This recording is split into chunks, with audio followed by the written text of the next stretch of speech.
যে আপোষের সরকার, নড়বড়ে সরকার, দরাদরির মাধ্যমে গড়ে ওঠা সরকার, আরও যা যা ইনফরমেশন আসছে, এটা নড়বড়ে সরকার। এই সরকার কয়েকদিনের মধ্যেই নাটকীয় চোরাস্রোতের মধ্যে পড়তে চলেছে। এই সরকার পৌঁছয়, যদি সরকারটা শরিক নির্ভর, জোট নির্ভর সরকার আদৌ নরেন্দ্র মোদী শপথ অবধি জানো, তাহলেও এই সরকারের ভবিষ্যৎ সম্পূর্ণভাবে অনিশ্চিত। ধাক্কা খাওয়ার পর, দিল্লিতে ধাক্কা খাওয়ার পর, কমে যাওয়ার পর, আবার বাংলায় গোহারা হারার পর একটা ফুটি ফাটা অবস্থা। দিল্লিতেও যেরকম, বাংলাতেও একই। আমরা তো বারবার বলে এসেছিলাম এই বিজেপির ভেতরে কিছু নেই, গোষ্ঠীবাজি চলছে।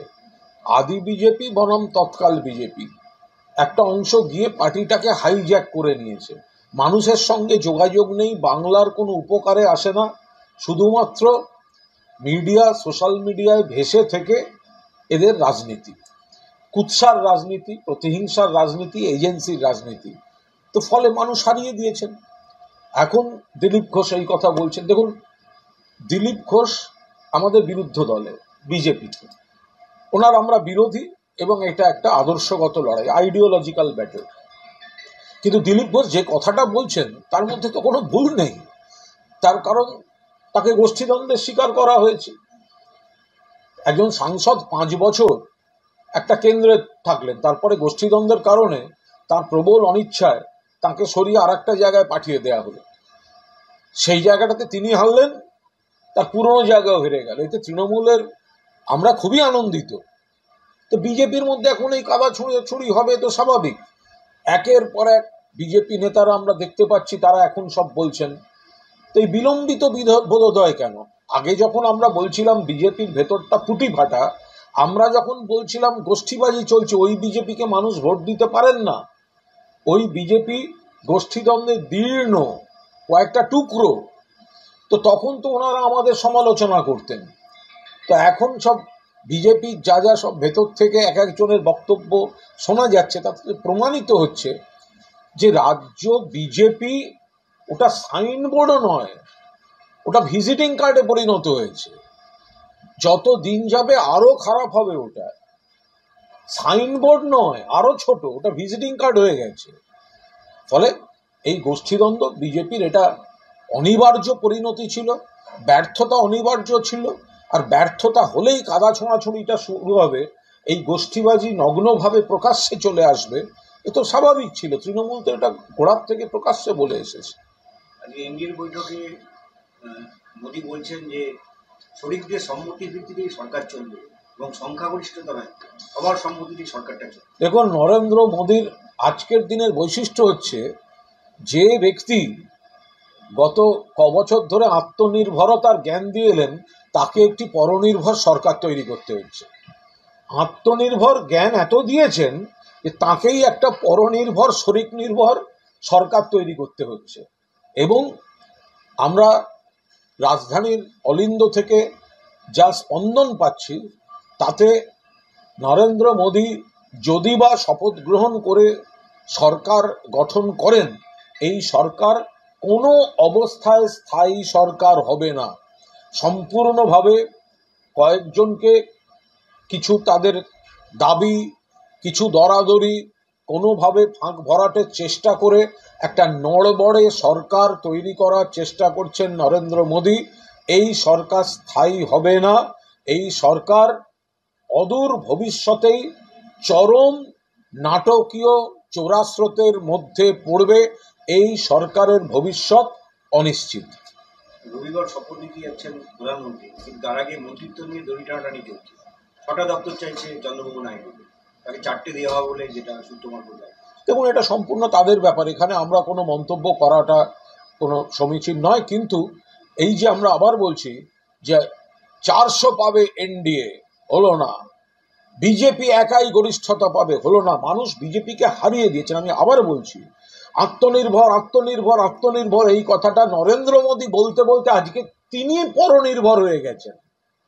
আজকে তাকে, যাদের সঙ্গে ঝগড়া ছিল একসময়, নীতিশ কুমার, প্রণাম করতে যেতে হচ্ছে। চন্দ্রবাবু নাইডু, যাকে অ্যারেস্ট করাতে হচ্ছিল, তাকে পাশে বসে জামাই আদর করতে হচ্ছে। ফলে সব দিক দিয়ে কোনো ক্রমে ক্ষমতাটা রাখার জন্য এত রকম জায়গায় আপোষ করতে হচ্ছে যে এই আপোষের সরকার, নড়বড়ে সরকার, দরাদরির মাধ্যমে গড়ে ওঠা সরকার, আরও যা যা ইনফরমেশন আসছে, এটা নড়বড়ে সরকার।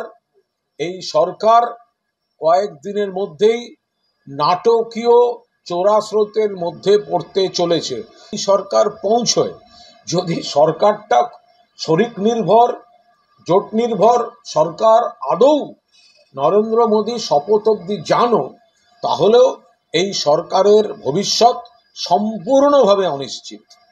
নীতিশ কুমার, যিনি রাজনীতিতে পল্টুরাম বলে পরিচিত, তিনি আজকে বৈঠকে প্রতিশ্রুতি দিয়েছেন যে পূর্ণ মেয়াদ মোদী সরকারের সঙ্গে থাকবেন, ইধার উধার করে লাভ নেই বলে তার বক্তব্য। দেখুন, কেউ যদি কোনো প্রতিশ্রুতি দিয়ে থাকে সেটা তাদের ব্যাপার, এরা সিনিয়র নেতা, আমরা কাউকে এই মুহূর্তে কোথাও কোনো ছোট করতে চাই না।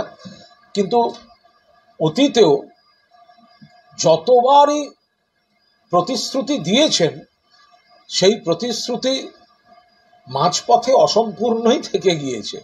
ফলে প্রতিশ্রুতি দেওয়া এবং প্রতিশ্রুতি ভঙ্গ, এটা কোনো কোনো দলের রাজনীতিতে একটা স্বাভাবিক গতি প্রকৃতি হয়ে গিয়েছে। ফলে এই প্রতিশ্রুতিগুলিকে সাময়িক বিবৃতি হিসেবে ধরে রাখাই ভালো।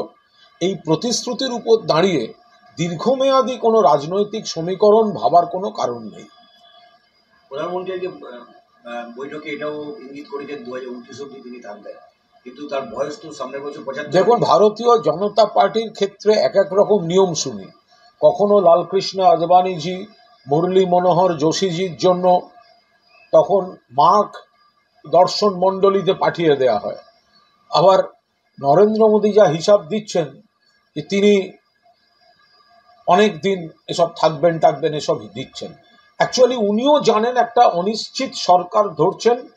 উনি নিজেই জুন মাসে বসে জানেন না ডিসেম্বর অবধি প্রধানমন্ত্রী থাকবেন কিনা। সেই কারণে একটা কৃত্রিম আত্মবিশ্বাসের মোড়ক বাকিদের মধ্যে ঢুকিয়ে দিতে এই 29 সালের গল্প বলছেন।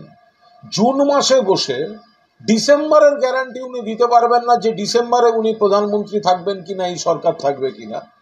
উনি সেখানে শুধুমাত্র আত্মবিশ্বাসের অভাব থেকে অতিরঞ্জিত একটা ভোকাল টনিক, একটা রাজনৈতিক ইঙ্গিত দিয়ে বাকিদের যেন বোঝাতে চাইছেন সব ঠিক হ্যায় কিন্তু কুছ ভি ঠিক নেই হ্যায়।